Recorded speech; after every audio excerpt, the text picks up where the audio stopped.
Well, hello everybody. Welcome back to the channel. Just here to give everybody an update on the Starlink. It's been what 4 months since I got it. I got back in February, the dead of winter. Now it's end of June, and I just wanted to share my thoughts and reflect back on the Starlink system that we've been enjoying and enjoying we have been. That's for sure. Uh, since February, speeds have tripled. I think back then we were getting an average download upload would have been probably around 50 10, and now we're about 180 10 12, right? So it's a huge improvement. I mean, even before that I didn't notice any adverse effects of that speed. I was watching HD YouTube, HD Netflix and whatnot, and gaming on my PS4 as well. The only other thing I can mention really is that the interruptions have really cut out and are almost non-existent. I think maybe once in a while it has to buffer for a split second there, but ultimately it's I'm vastly satisfied. I'm not going to complain at all. But I do want to show you guys just some of the improvements, not so much on the inside with the hardware, but outside with the dish itself. Let's go. It is a bit of a windy day here in Ontario, um, or at least from where I'm from. We're gonna have some crazy storms coming through. Come, Athena, let's go outside. That's my doggy. So I'm hoping you guys can all hear me properly. And yeah, let me show you the dish. What I did. Oops, sorry. And I even buried the um, the cord. So if you look, I dug about 2 feet down. I stuck this 4x4 cedar post and stuck the dish right on top, which honestly took my obstructions, which were about 12 minutes a day, down to 2. Not that the 12 minutes was really bothering me to begin with, but yeah, you can see. This is just kind of my makeshift design right there. I cored through the top of the butt end of the wood here of the post and stuck the dish in.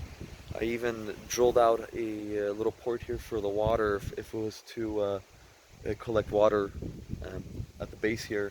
It could just drain here, and obviously in the winter just kind of prevent any water sitting there and expanding and contracting and cracking and whatnot.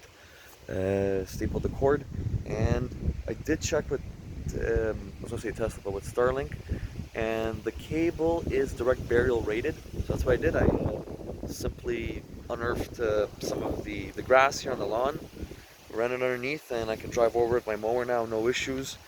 And it just comes up at the base right here, underground, and goes inside here. And clearly I gotta put some silicone or some other insulation in here rather than this piece of packaging material that I kind of left in there just to prevent any bugs and air leaks through the um, building envelope. Yep. So, anyways, other than that, yeah, I'll just leave it in the background there to show you. It is facing the north sky. The only issue I think that's kind of risen of late is I got this massive ash tree, and its foliage, as you can see, has expanded.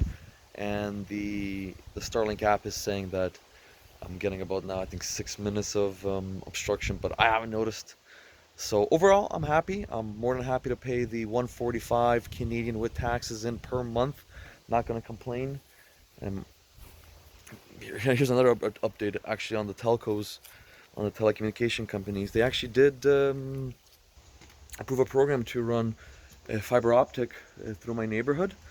So apparently at the end of the year, I'm supposed to get fiber optic, or at least the opportunity to purchase it from the vendor and have it connected directly to my home. But you know what? I'm gonna stay with Starlink. I'm gonna stay with them. They're reliable. I also actually have it hooked up to my generator, so that in an event of a power out, which is, I'm not gonna say it's frequent, but it's infrequent, but it does happen. It'll be running, and I have high-speed internet, and I can absorb all the news of the world, and obviously feel like a global citizen or a national Canadian citizen, even in this rural area where not many people have internet. In fact, my neighbor, they moved in here too. They're on the wait list for Starlink right now after I told them about it. I feel like we just got in underneath the radar here back in February, so we're very lucky, and I really appreciate everything Elon Musk and Starlink have done for the country and for the world. Uh, but what I was saying was that my neighbors, that is, they leave every morning. They got to go to work, and they go to a public library or their parents' home in Guelph to get internet, which is just the heck. It's ridiculous. So hopefully the fiber cable on our street here comes sooner, and they can use that, or Starlink comes through with their supply shortages and is able to provide them internet as well. So anyways, I hope you guys enjoyed that this video obviously, sorry, and any questions, I'll try to respond in the comments. See you guys.